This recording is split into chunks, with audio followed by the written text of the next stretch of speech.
Getting our nose right in there and having a good sniff around. The Monday Scrum. Bumper edition of the Monday Scrum. Hello, everyone. Adam Peacock here alongside James Graham, as always. Jimmy, how are you? Very well, thank you. That's the way. Brent Read. Hello, mate. Busily looking at his shorthand over Scribbling there and notes, notes and things like that. It's so impressive. Every time I see it, still so What's that impressive. saying? You got to prepare to succeed or succeed. I don't know. Anyway, there's a saying about it. If you don't, it's prepare to fail, fail to prepare. That's it. All Fail that to stuff. prepare. That's it. Yeah, I got it. Yeah. It's Close. nice to be important, but Almost it's got it. important to be nice, those kind of things as well. And with us today and for the rest of the year, and I'm not entirely sure he knows what he's got himself in for, Jason Demetriou. JD, thank you for joining us, mate. Welcome. It's a pleasure. Thanks, Adam. Looking forward to it. And hopefully you have a bit more in terms of consistency, in terms of availability than the person that usually sits there in Aaron Woods. I forgot what he looks like. Yeah, I've had a few issues with punctuality, so I'm hoping to get on top of those. But You'll be right. I'm sure I'll offer a bit more than Woodsy. Well, at least you show up as opposed to just like, where is Woods? Do you know, Jimmy? Have you seen him? I think he's got his head turned Okay. by bigger and better jobs. So hopefully Jason Demetriou doesn't get a bigger and better job and have his head turned as well. So the pressure is on. I think he's pot committed now, JD, to being with us till the end of the season. So if any high-profile jobs do become available, hopefully you He's can going to knock him back. Yeah, Come yeah. on this show. either knock them back or say, look, Monday afternoons, the training we'll have to reschedule the training. Unavailable. Yeah.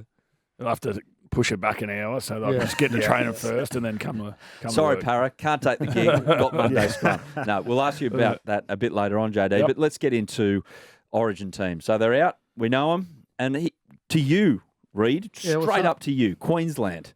Yeah. You unloyal bunch of human beings up there. So What do you Selwyn mean? Cobbo, they've dropped him. No, he's not well. He's injured. He's battling. Is that Billy right? said today, he said painkillers and been playing with painkillers and he's not 100% fit. So they've opted to go with a guy who's 100% fit. Don't Okay. reckon anyone else is playing with painkillers at this point in the They season. probably are, but maybe Cobbo's battling a bit more than most with them, Jimmy. Let's hear from Billy Slater about Selwyn Cobbo. Yeah, Selwyn's just not quite 100% at the moment. You know, he's been playing, with injections and that sort of stuff, and collective with a few things that, he would like to work on in his game. We just thought it was best for Selwyn to have a rest. And, the Broncos have got the bye this week, and I'm pretty sure if the Broncos were playing, that Selwyn wouldn't be playing for the Broncos. So I just felt that this was the best thing for him personally and the best thing for the team. Few things to work on, I took out of that, Sounds rather like, than... sounds like a legitimate explanation, if you ask me, Adam. So if this is New South Wales, this is disloyalty to the max north of the border. But, of course, you guys looking forward to Gordon Tallis and all the legends of Queensland coming out and saying, no, he's done the right thing by the kid, he's done the right thing by the team, everything like that. In Billy we trust. Yeah. Well, I mean, he hasn't got many wrong, has he, over the past couple of years? That's a good point you make, And I mean, Brent. Selwyn's never really struck me as a Billy sort of player. I don't know why. I just think he played, I think, under Billy 2 years ago from memory. He played game one, and then was it last year? I can't remember. And then he was gone after game one from memory because he struggled a bit. And he just doesn't. I don't know. He went okay the other night. He went really well the other night and played a lot more than they expected he would have, and did a really good job. But obviously, he's not there now. JD, I can't argue with Billy. I mean, he gets most things right. one of your joyous experiences as being a coach is fronting the media and then saying what you need to say rather than giving everything that you know. So I won't get you to try and pick apart Billy's mind there, but saying that and protecting a player and also giving a little bit of the truth. How hard is that balance sometimes to find when you're fronted with a question? Yeah, it's difficult because, there's still there's a 3-game series. So, Cobbo may be called on in game 3. It's pretty clear by that that's not just about the pain-killing injections. He's got some things he wants him to work on. But the main thing is that whatever you say publicly is in line with the conversations you've had with the player. I think that's probably the biggest thing that you want to come away from that press conference with. And, yeah, I don't know. I think it's an interesting one, but he's done the right thing by New South Wales, that's for sure. I'd much rather not have him on the bench, yeah. I think it gave him a bit more strike and a bit more dangerous with him on the bench, especially if they get, as what happened, an injury in the outside back. So if I'm the Blues, I'm happy with that. What do you make of Queensland and that lineup, James Graham? I'm a bit confused. Okay. and I was confused last time that Queensland named their team as well. I think if you go back and hear, listen to some of the experts talking, there was a school of thought that Kalen Ponga could take a position on the bench, and this is where Billy was heading. So it would be Kalen Ponga plus Grant or Hunt, and then 2 middle forwards. Now, Kalen Ponga is unavailable through injury, so then they go with Cobbo. This Cobbo, Grant or Hunt plus 2 forwards. Now, then this has changed now to what appears to be 4 genuine forwards. So, like, I think Capewell would have been in the team if he was fit for game one. They got a really high opinion of him, Jimmy. So I think Capewell would have been in there if he was fit. And I assume he's the sort of at whose expense?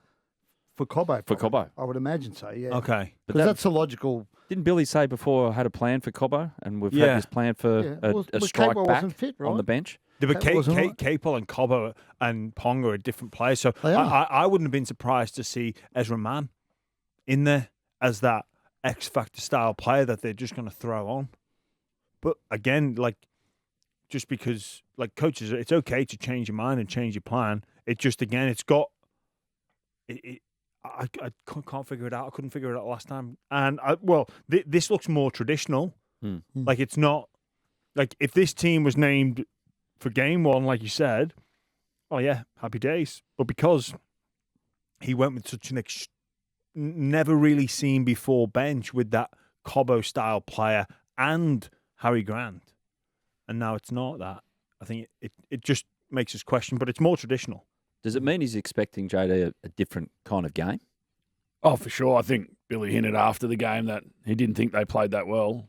I think he's picking a team he thinks can go to Melbourne and play against a much more committed and strong, desperate New South Wales side.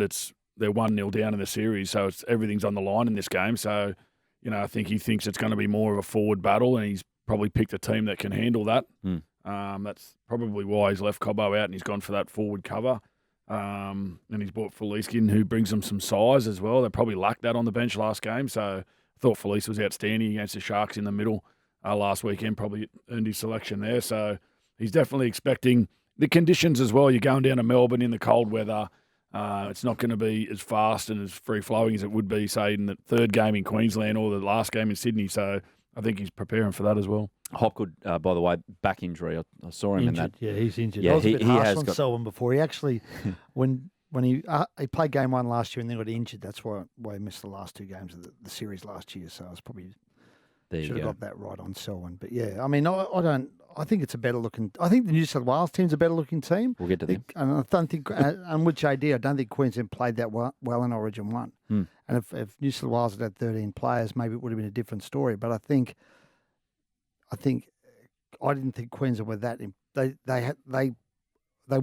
They weren't as good as I thought they'd be in Origin 1. So I think no, I didn't think they were. I thought they were. Get used to the whole. We don't know about the third. If they had 13, if they had 13, if they had 13. They basically had. Well, they scored in the first 7 minutes, and they did you think they were that good? They bombed Jimmy? One in the first 7 minutes. 13 on 13. I thought they were by far and away the best team. I think at 12v13, they didn't need to be that good. At 20 to 10 in the 60 minute mark. They were as good as they needed to be. At 20 to 10 in the 60-minute mark, were you that confident that they were playing well? For me, it was never in doubt. Okay.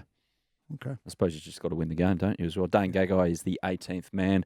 Newcastle have the bye, so they don't get the kick in the teeth. It's a feel-good story, Dane Gagai coming back. Well, there's your strike. Everyone was up in arms when he got dumped a year ago. If something happens. Yeah, so. And that's what he did last time. He had the back on the bench and he had the forward as the 18th man. He's just switched those roles this time. He's brought the forward into the 17 and put his outside back on the bench. So, he's just switched it around this time. Would you say there's a high level of improvement left in that Queensland side? He's gone 1 to 13 from the side that started.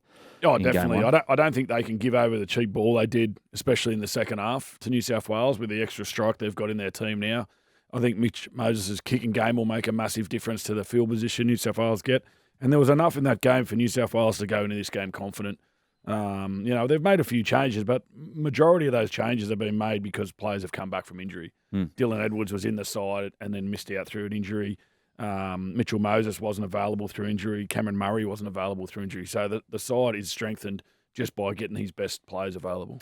To the guy that you've seen had a hell of a lot to do with over the last few years and saw him basically every day, apart from when players and coaches were on off seasons, Latrell Mitchell, back in. Thoughts? Yeah, I love it. Yeah, I said it in the first game. I'd have picked him. He's a threat, and he's the most dangerous left centre in the game. But he also has the ability to create points with his skill as well. So, and what that does for your halves is it opens up the edge defence, because you can't just ignore the fact that he's out there. You've got to monitor what he's doing and the space that you give him, and that creates more room and time for your halves as well. So it has a knock-on effect to the players around him. So I'm excited, especially in the headspace he's in and the form he's taken into the game. And I think he'll go. He loves the big stage, Latrell. He loves the big moment. So this is his chance now in Melbourne to step up and put that sky blue jersey on, which he hasn't done, I don't think, since 2021. Yeah. Is that right? Yeah, and he was dominant in that series as well. So and through injury, he hasn't been available to play. He's always wanted to put that jersey on. I know how much it hurt him last year getting injured in game 1 and then not being able to get fit. He tried so hard for game 2, and even game 3 was still trying to get that calf right, and it had a real impact on him not being able to represent the Blues. Stage is set for him, isn't it? Yeah. Like it really is. Yeah. You know, 100,000 MCG. yeah. It's Latrell's stage. It's just made to order for Latrell. No one, well, New South Wales outsiders, and Always. comes back in. Please. Underdogs. It's there for him. They won't be It by really is. kickoff. You know they won't be by. And he should have been there in game 1. You know, Should he have? Yeah, he should have been. Of course he should have. I said here, Adam, that as a Queenslander, he's the bloke who scares you if you're a Queenslander, because he's capable of just not winning it on his own, but near enough to it. So he'll go to left centre, Crichton will go to right, which will mean he will be opposite Val Holmes. Yeah. I think Val Holmes will be doing a lot of work with defensive edge with Yeah. Billy Slater about how you're going to counteract that, and Yep. you might have a few long sleepless nights over the next 10 days. I think as well it puts Crichton on the right edge, where for me he's the best right edge defensive centre in the game. And we saw that when they didn't switch him there till after a few minutes after the change, and by then it was probably too late. Yeah. So, but when he went there, he really stiffened up that right edge defence, and he's a more dangerous attacking player on that edge as well. So what does an elite defensive centre do to like a team that like Queensland? You look at their shape that they can play and the speed at which they can play, which is why they tried to shut down Reece Walsh ultimately with disastrous consequences inside the first 10 minutes. But what does an elite defensive centre do to disrupt Queensland wanting to play the way they want to? Yeah, I think it's situational. You'll have your process that you want to defend within the team, but it's situational in terms of space awareness. Do we just want to pause for two seconds? There's a bit of a distraction. Bit of soft porn going on television. We're recording this around the time of the midday movie. What is this on it this time of day for? Like, I now realise why there are so many mums going to school pickup with smiles on their faces if they're playing that in the middle of the day. Carry on, JD. Sorry. But yeah, it's about being comfortable in space is your biggest challenge in the centres, because there's going to be times when you're going to have space and you're going to be threatened in terms of whether they can be inside or outside, and being comfortable and preserving that space and understanding how to defend it. And Crichton does it better than anyone. If you go back to the 21 grand final where he takes an intercept, where he comes out of that system and he puts himself in between and takes the intercept off the Cody Walker pass, it just doesn't happen. That's a centre who understands space, who understands his, and it comes from his basketball background. You know, he really is comfortable in that kind of situation. So, and the best defensive centres make it look easy. They do. I remember the Morris brothers as well, when they defended for New South Wales in the centres on the wing. They were so comfortable. You know, it's about trying to be proactive rather than reactive to what Queensland are doing, and Crichton does that well. And it'll be a lot harder to break him down this game. Well, but Latrell's been playing fullback all year. Can he just go click a finger and then go into his left centre role and be as effective? He's going to have to get the reps in as well. And I think one of the things that happened last year is he's going to have to be careful with the different type of training he does at centre, because at fullback you're doing a lot more running in terms of longer distance, but not as much up and back and short repeat efforts. And at last time he went in Origin camp, it was on the Sunday late in the evening where he tore his calf. And when I look at that, I just think that's just as a result of the different type of training that he's been doing. So he'll have to be aware of that. But Latrell's a footballer. He understands space, time. He gets the game. And let's be honest, it's not like he's a bloke who's playing centres for the first time. He's won grand finals. He's played. That's the only position he's played for New South Wales. So he understands it. But he'll get plenty of reps in through the week. And as long as he starts well, it'll flow well. If they can catch him out early, it'll rattle his mind a little bit. So there's the bit of mind games that'll go on there, and I'm sure Queensland will look to expose that early. But I think he'll understand what he needs to do. Well, let's hear from Latrell now. Speaking about a broader topic and how opinion of him affects Latrell Mitchell. No, I'm ready. I'm keen. If Madge wants me, I'm in, bro. So I'm ready to go to Melbourne and give us some Queenslanders. There was a lot of doubt with New South Wales because I've never been looked after. I've been always a scapegoat. And I don't want to go into this camp being a scapegoat if, touch wood, they lose, So that was my biggest issue was that. But, I want to go into a camp and feel comfortable in my own skin and actually, create some bonds and get ready to play for people that I want to play for, not go in and, be the scapegoat for media to go, Latrell this and this and this. But, just not having that protection after when it's a fan is, that's why the doubt going back and playing representative footy. So a really frank discussion that Michael Chammas had with Latrell Mitchell, and there's a really long article in the Herald as well today. Interesting thoughts from Latrell, just getting a bit off his chest there, it sounded like. Yeah, and I'm sort of glad he spoke, but I also think he's also brought a bit of attention on himself again by speaking like that, talking about being a scapegoat, and I think that polarises people when they hear Latrell talk like that, and I'm not sure he necessarily needed to be that frank. He couldn't help it. At least he's honest. That's just the way he is. I know that's just the way he is, and good on Mick for getting the interview with him because I think we were all trying. We'd all tried to get a hold of him, and I think Latrell, as long as Latrell plays well, then it won't matter. He talks about not wanting to be a scapegoat if New South Wales lose. Well, it's pretty simple. If Latrell plays well, they probably win the football game. So that defeats all that argument straight away. JD, Jimmy. Yeah, it comes from a guy who's wore the scars, hasn't he? Of being put up and being the hero and then being the villain, and unfortunately with his profile and with the amount of media attention he attracts, that's the nature of the beast with Latrell now. So he could go out there and have a great game and play really well and miss a tackle in the 75th minute and, he's going to cop it. That's unfortunately how it is. I really liked what he said there. I think we want authenticity from players and we want them to be vulnerable, and I think he spoke his truth. But I do understand what Ready's saying. It just puts a bit of a target on his head a little bit. But I'm so excited to see him put the blue jersey on. I think that as long as he shows that passion that you could feel in his voice there and that portrays through the week and that comes out on game day, I think a lot of people will do what they did last time he won a series and get on the back of the Latrell Mitchell show and be very proud of what he's done. I think this is one of the reasons that helps Latrell in terms of selection, because he does bring so much attention, and because he gets so much attention, that means others get less. So obviously, as an observer of Origin, it's about the 80 minutes, but the build up to it as well, the psyche, the mind games, the mindset, the emotion, the distraction.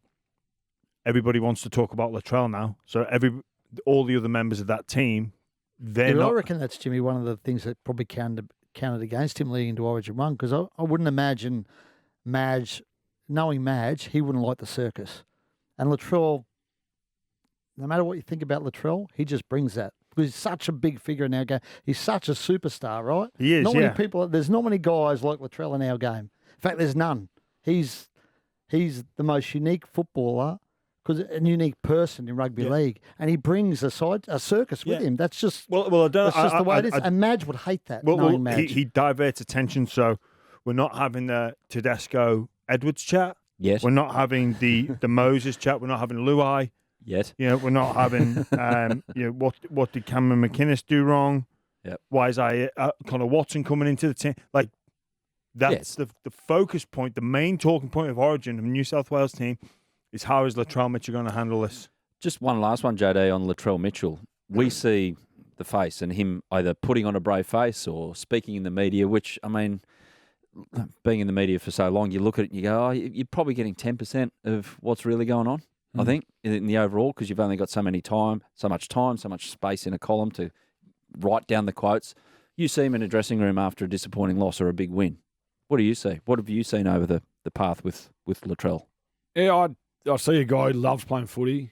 First and foremost, it's a passion and a love that he's done since he was a little kid, and you can feel that when he's on the training field. You can see that in the changing rooms, and I see a guy who's desperate to be respected by his teammates. You know, he really is. He's, at times he cops a lot of criticism on certain movements and whether he defends as good as he should or he doesn't. You know, I remember a game earlier in the year when Tom Trebojevic was playing against the Dragons, and some of his movements were terrible in that game. You know, and if that's Latrell, that is an absolute hiding for the next few weeks.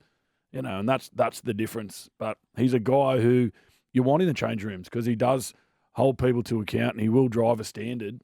His challenge is to put the noise around him away for the rest of this week, get stuck in and get to know his teammates as he spoke about, and getting excited about playing footy because when he's excited about playing footy, you get the best version of him. I hope he never changes, huh? Because he's such a. When he does do interviews, he doesn't do that many these days, Latrell. I don't think he's going to do too many more with Triple M after earlier this year. Yeah, that's true. But he's so authentic and he's so open. He's like an open book, Latrell. Most blokes, when you speak to him, there's always a bit of a guard up around them. Yeah. But he almost spills his guts when you speak to him. And he's not doing the stereotypical rinse repeat lines. This could be anybody from any year or state of origin. Credit to the boys. Just gonna focus on doing my job, and it's about the team. Delighted to be back in. The problem is when you puts it out there. Yeah. The problem is when you're like that and you're out there, Jimmy, and you don't play well, or you have a bad game, that's when people go after you and they turn on you because they. I don't know. Because some of the things he says, of course, just polarise people. And I talk about the distraction of Origin and what it can do to people. The very best, they block out the noise and they focus on task relative information, task relative action. They don't concern themselves with what's going on outside. Very difficult to do. But if you're that way inclined, if you're going to be that way, who cares how many comments, whether people like it or they don't? He's in a position now where he can go and be the hero for New South Wales. What about the rest of the team, guys? As you say, we've spent all that time speaking about Latrell, and it's fair enough too because he's a headline maker, and I've just spotted a Yeti. No, it's actually Aaron Woods. He's actually here for his other job, a better offer.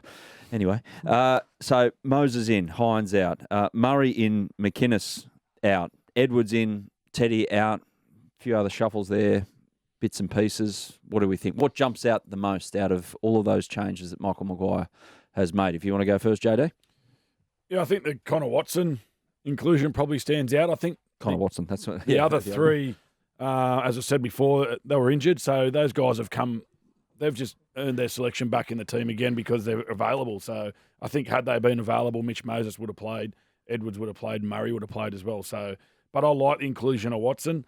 I think he gives us some strike out of 9 late in the game. He can cover in the halves if needed. He can cover in the outside backs if needed. He brings that real versatility, and he's a running threat. And I think we probably luck that. Reece does a great job, but with 20 to go, if we're needing points to bring him on and just create that spark through the middle third, I think he gives us some versatility there, and it can almost work similar to the way the Hunt and Grant relationship works. So I really like the Connor Watson coming on the bench. I was a fan of Matt Burton being on the bench. Yep.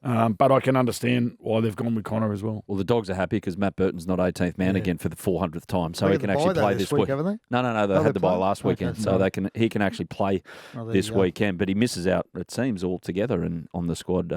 So yeah, he's not even 19th or 20th. It's Mitch Barnett who's lost 18th man lotto, or I should say Andrew Webster who's lost in 18th man lotto, which we discussed last week. JD, I'm not a fan of the 18th man missing out on club footy. Anyway, I got shot down by these two. I'm with you, don't worry. Oh, yeah. There you go, 2-2. Get that up, yeah. James, what do you reckon? Get Woodsy in for the deciding vote. That's what he's saying himself. Very strong on paper. Probably with JD on the Connor Watson probably came as a, it's been spoken about or sort of leaked in the media. And again, Matt Burton would have been probably my choice, but Connor Watson, what a journey he's been on. He was outstanding for the Roosters, and he brings so much in terms of that versatility role. Is it fair enough he couldn't have McInnes and Watson in the 17? Look, McInnes couldn't have done much more. Yeah. I love Cam. He's a great friend of mine as well. But it just goes to show the strength of the lock forward position. When you've got someone like Cam Murray coming back in, I probably would have gone with Isaiah Yeo to start. I think we might see that change, that bit of a bigger body. Murray with a bit more deception. Although Isaiah Yeo could come on and be more of a not more of a ball playing lock, but I think he's the best at it. It's hard to pick holes in. Like Spencer Leniu needs another big game. He was enormous off the bench. Yeah. Maybe that's perhaps why Slater's gone in the changes with more forwards, because big Spencer Leniu came on and was like destroying people. I think, and maybe there's a worry there that maybe Grant and Hunt on at the same time when Leniu comes on. Great with the ball. Without the ball, you've got Leniu. You're backpedaling. Yeah. Because I think I brought it up on this a couple of weeks ago that New South Wales had about 140, 150 more post-contact metres. Now, I don't know how much that is relevant in the overall scheme of things, especially 13v12, but it does show that they got a bit of go forward, and whether or not Queensland are worried about that. I think the ruck was probably as loose as I've seen in an Origin ruck. I don't think it was an aggressive Origin game at all, and it was played at NRL pace, really. Like, it wasn't normally there's a lot of groundwork. The rucks, there's a bit more given away on the ground, but it was pretty loose, I thought, for an Origin game. And I think, again, that's why he's gone with. I think you'll see a very different Queensland defensive team than we saw in the first game. What was did it play out over the weekend, Reedy, when you journos get all these rumours about who's in, who's out? Did it pretty much go to script with Madge and what he came up with? I think McInnes missing out surprised a few people. And Cam Murray being named in the starting side, I think surprised some people. There was a whisper Cam Murray after Friday night. There was some talk going around Saturday he might be 18th man rather than, so be in the squad, but in the extended squad. But obviously, I would have agreed with it then, that rule, because they're playing Manly this weekend. Yeah, there you go. So, But Cam McInnes was a surprise because he was sort of held up as this almost poster boy for Madge and Madge's philosophy and how he was going to pick his team, around these guys who work and sacrifice and selfless. And Cam McInnes was sort of the embodiment of that. And then suddenly he's out of the team. I mean, the other guy I feel a bit sorry for, and I don't think he should be there, but I just feel sorry for him, is Nico, because, he obviously had a tough night in Origin. Then he's come out and played club footy at the weekend and had a kick at goal to send the game into overtime. And it just had this feeling of doom and gloom around it when he stood over it. It just felt like, the way things are going for Nico at the moment, he was never going to make that kick. And then he misses out in Origin. And look, I think Mitchell Moses should be there. I think he should be the halfback. He would have been the halfback before the series started. But I just feel a bit for Nico because he's such a good fella and he's trying so hard. And sometimes in life, when you try so hard, things just don't work out for you. And at the moment, it feels like that's the way life is for Nico. But the boot with Moses in this game, as you said, might be a game tighter in the ruck, which exemplifies you need to have a kicking game to get you out of danger if you've been dominated in a set. JD, it's huge for New South Wales. It's huge, and I think the other thing Moses does is he plays straighter, and I think that's something that'll help when Leniu and Cameron Murray and guys like that are generating ruck speed to play straighter over the ad line, which he does really well, and I think that's probably earned him the spot. But I agree with Reedy. It's hard on Nico because he's done a great job. Was he Dally M Player of the Year last year? Was he? Yeah. So he can't do much more in club there than earn this chance. But he spoke about it before game one, and he took some nerves and some doubt from his experience last year and how much that affected him. And he's quite honest and open about that. And there was always, if it didn't go right in game one, he was going to be the guy who was going to be under pressure. And I think for him now, just getting back to focusing on Cronulla, who I think will probably go on and lift the minor premiership by the end of the year, and he's got a chance just to get his confidence going again. But regardless, it's a strong New South Wales side. It's a side that looks like they know exactly who they want where and how they're going to play in Melbourne. There you go. Let's now pivot totally to something a bit off Broadway.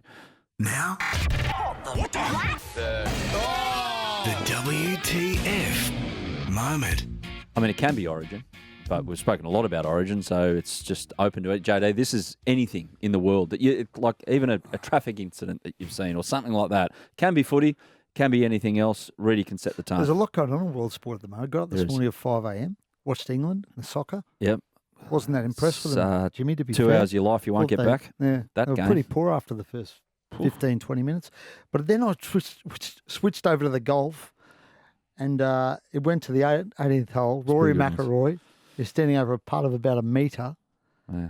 And basically, it was a putt for $2 million because the winner got $4 million. Yep. Second place got $2 million. That's US. Yeah. And Rory's missed from a metre.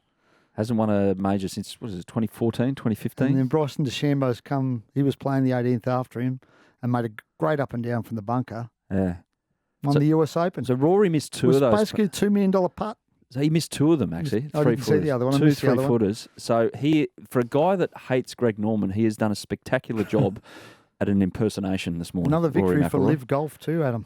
Was, yeah. Victory Two of the for- last but, six yeah, for Live. $4 million US he won for that. There you go. Bryson DeChambeau. Do you guys catch that? That's good Or cash. It was wild. It's more about the prestige. I don't course think you it care is, yeah. about the money. Did you get up for the England game? I Jimmy? didn't actually. Really, Wow. No, I didn't. Mate, they So, were, some they were some bang issues average. with the provider of the what would be the network. But that will be addressed. That will Your be NBN addressed. wasn't working properly. No. The You can say it, an Optus. Optus issue. Yeah. Optus Really? issue. Okay. But that will be sorted in time. Mate, if they play like that again, I wouldn't bother, Jim. Well, I don't want to peak too early, and I've No. got to save me passes as well. So cheers, bar. Could be getting a visit. There you go. Maybe for quarters if we get there. Good place to be. JD, have you got the WTF moment? I've got to go with the Tigers. Benji Marshall under a heap of pressure, me mate Benji. Great to see him get a win, but nine line breaks to 2 they conceded. The Titans. The Titans led 9-9, made 9 line The Titans breaks. had 9. 9. The Tigers- Tigers only had 2, How has Des still got a full and the head of hair? Tigers won. How are the Tigers in that game? Like at I've half no time, idea. how were they in that game? I have no idea. How does Des do his video review of that? Oh, there'd be a lot of last passes, I'd imagine. He's just bombed opportunities and They should have scored on the first set. They made a break down the right-hand side. I think Yes. it was Jojo Fafita.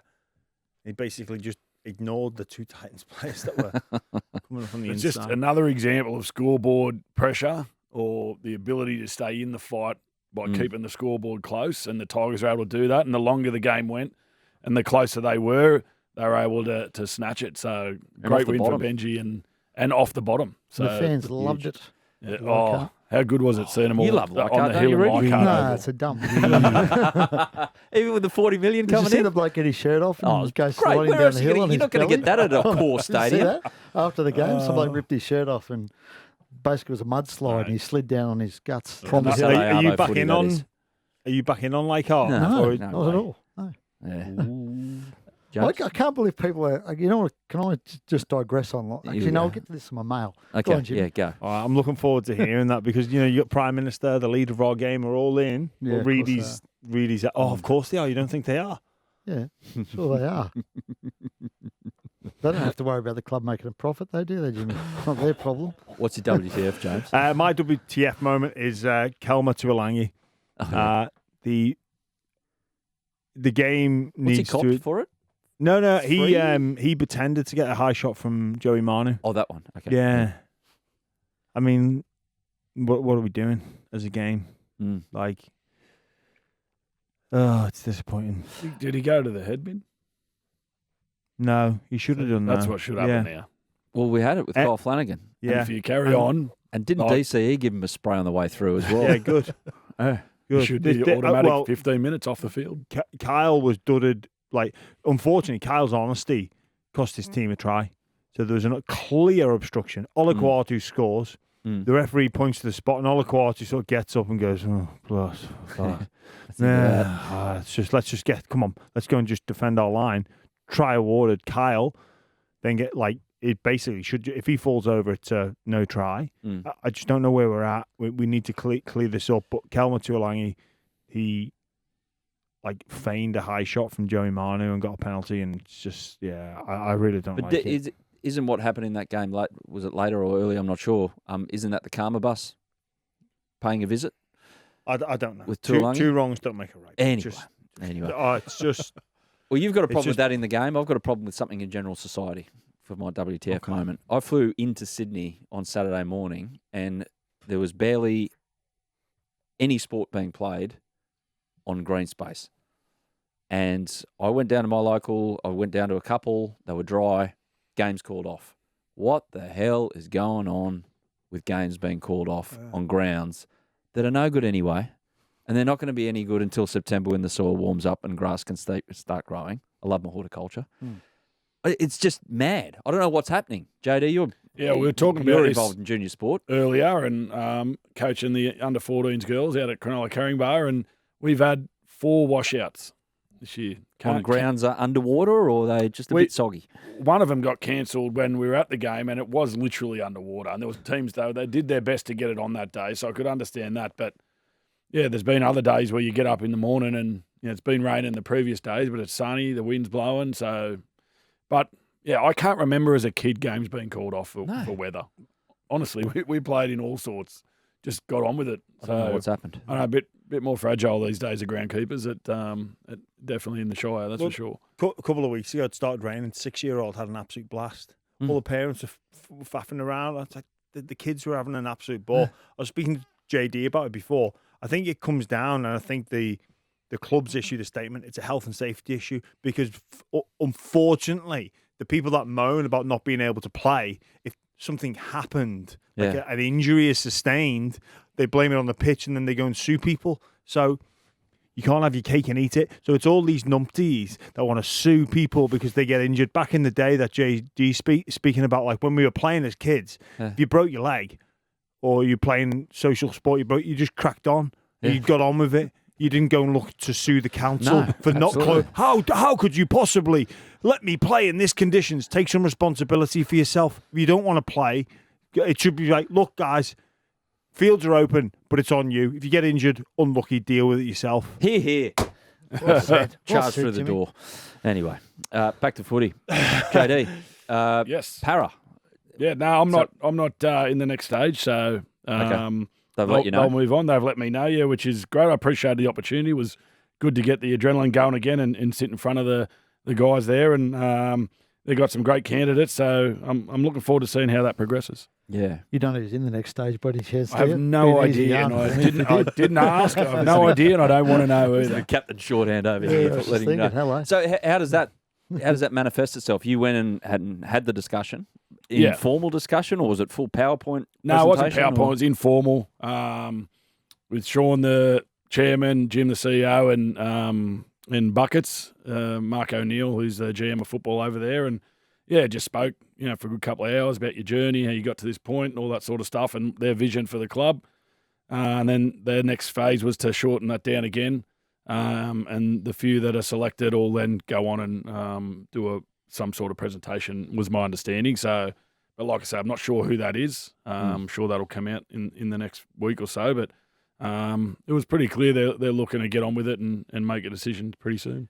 James, how do you then prep yourself to be ready for whatever comes up and something that might interest you? How do you kind of, personal development and all those things while you're sitting there and looking what's going on?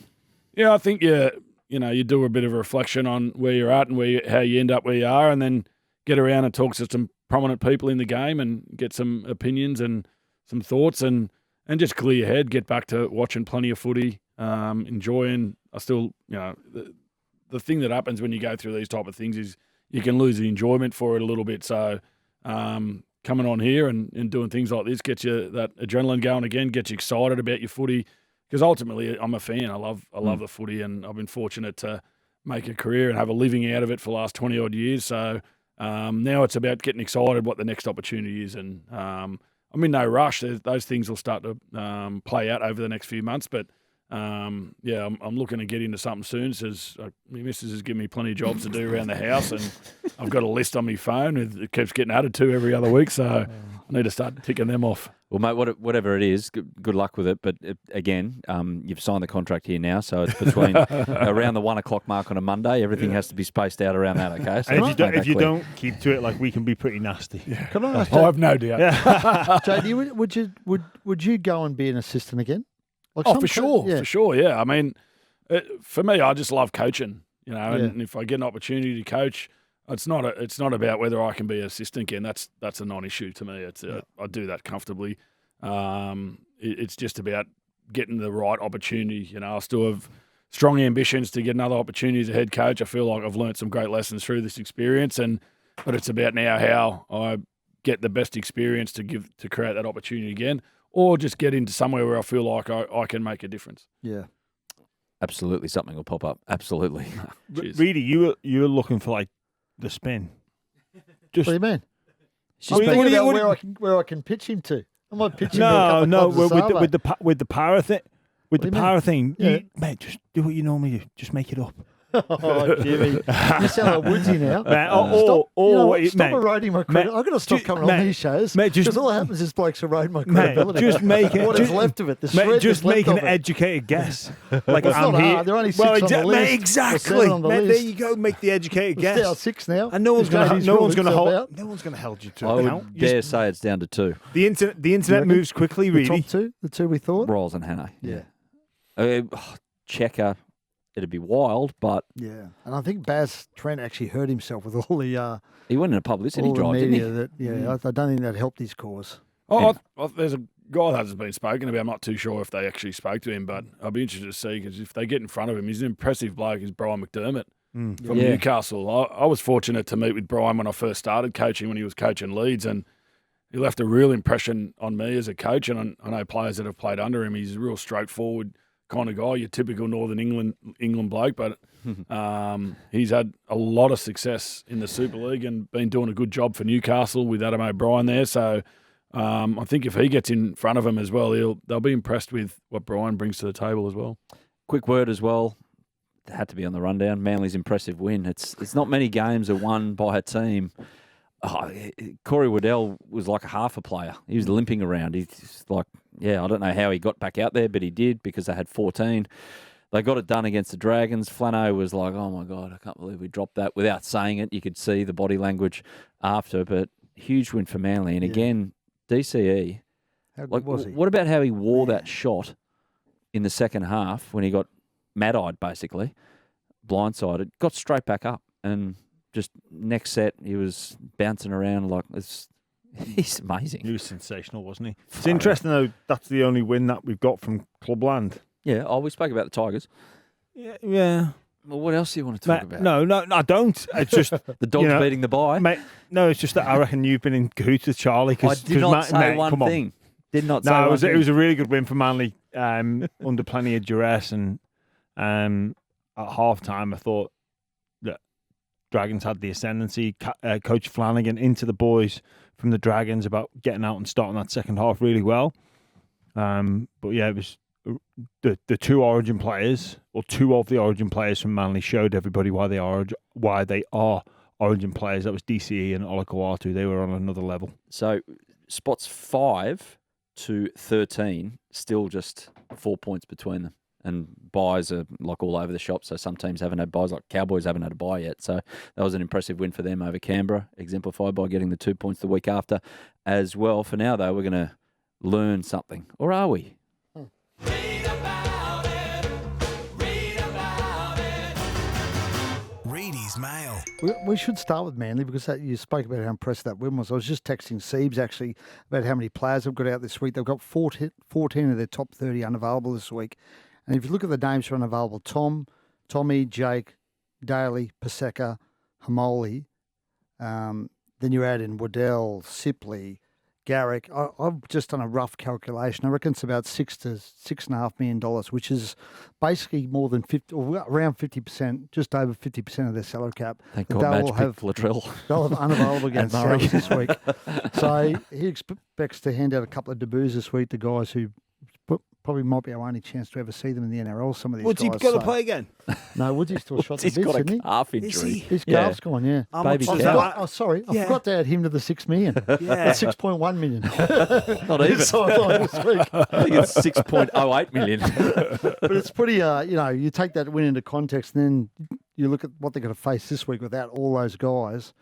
They're in some real trouble, Manly, in terms of Wild game. playing yeah. numbers. But if they play with the spirit they showed last week, they're every chance against South. But yeah, I'd say it's more than $6 million of their salary cap. I think the cap's about 12 mil at the moment. I think it's roughly. So it's about 50% of their salary cap. So it's pretty remarkable.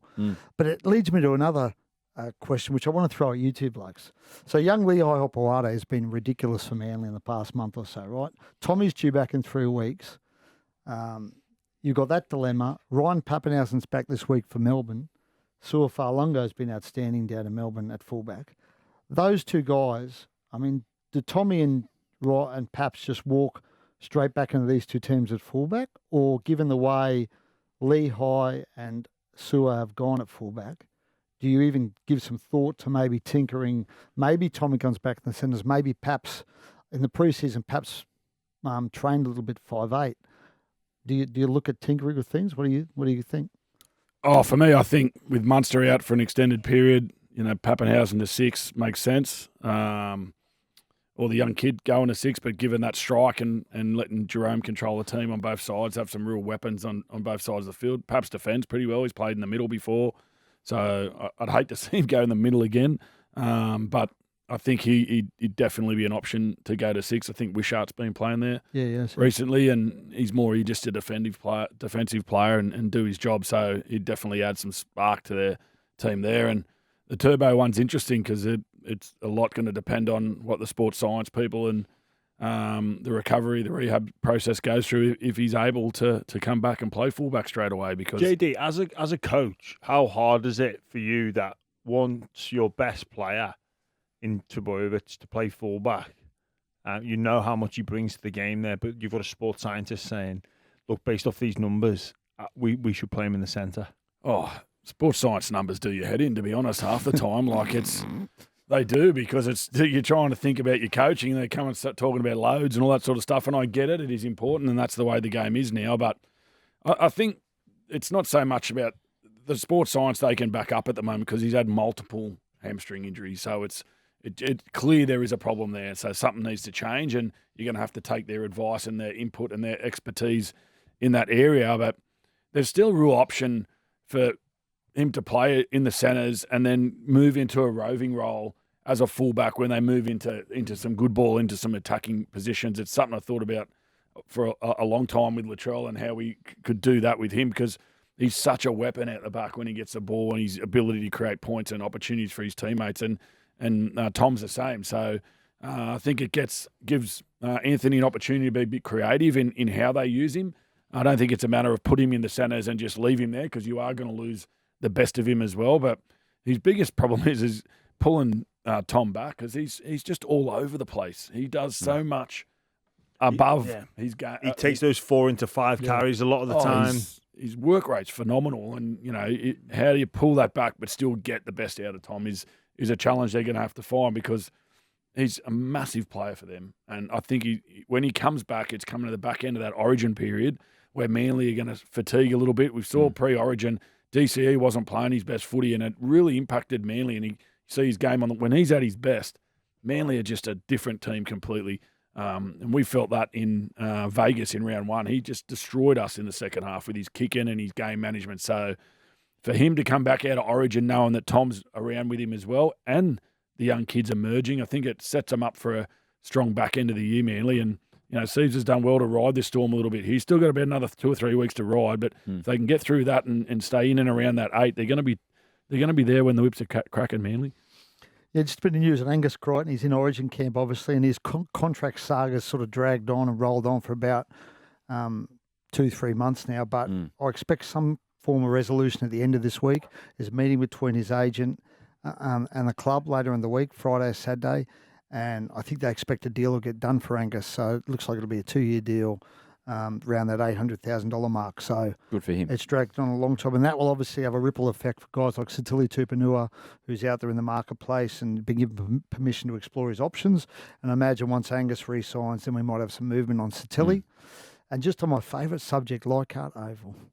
So there was a meeting today, a board meeting today of the Tigers, and they took some steps toward deciding on what their ground structure will look like next year. So the issue is with Leichhardt, they've been given $40 million, right? Next year, there's $1 million going into basically deciding how that money will be spent and how it'll look.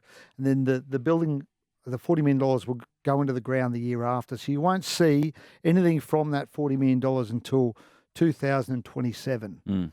So don't expect them to be playing a lot of games at Leichhardt Oval next year. If I'm a West Tigers fan, if you get 3 games at Leichhardt next year, you're doing cartwheels because that's the most you can expect. And you won't be. Mate, I more than one is too many for me. But, there's a lot of talk. They had 5, I think, this year. They've got 5 this year. It won't be 5. It'll go backwards next year. And it'll keep going. It'll stay down around that 2-3 until at least 2027. They'll play 4 or 5 games at Campbelltown next year. The rest will be at, I'd imagine, Combank Stadium. And they'll have 1 game, I think's Magic Round, will be one of their home games. But, yeah, that $40 million, it's helped a little bit, but it won't mean they get as many games next year as they have this year at Leichhardt Oval. Where else can you get your rig out and slide down the hill at full That's true. time? So, you know what gets me about Leichhardt Oval? Yeah. This is what really Here we go. annoys me. I bet you people it's talking something about to how do with good logistics. Leichhardt is Yeah. and how they're Traffic. a different team at Leichhardt. Traffic. Yes, they've won 3 games there this year. Yeah. But you know what their record was at Leichhardt in the previous 12 games before this year? No. 3-9. Okay. 3-9. Yeah. And what was the description of Leichhardt about lipstick? I said $40 million is like putting lipstick on a pig. Wow. Mate, that's harsh. Yeah, I grew up on the hill at Leichhardt, so I've got to back it. It's the Coliseum for the Tigers. Coliseum. It's how good. This year it has been. Prior to this year, it's been woeful for them. Anyway. It doesn't matter what's happened in the past, mate. This year, Benji's turned it around. It's back. Are you on the take from development companies? Because you're desperate for a unit there, aren't you? No. It's prime real estate. When he comes in with a Meriton hat on next week, I'll know what's happened. Anyway, so there'll be 2 to 3 games there next year, and that's all. Won't be the 5 they had this year. That's all. Okay. Yeah. Is that all for us That's today? I think we're done. Yes. JD, thank you for joining us. See you No next worries. week. Lock it in. Woodsy, gone. See ya. Thanks, mate. Brent Read, have a good week Thank you.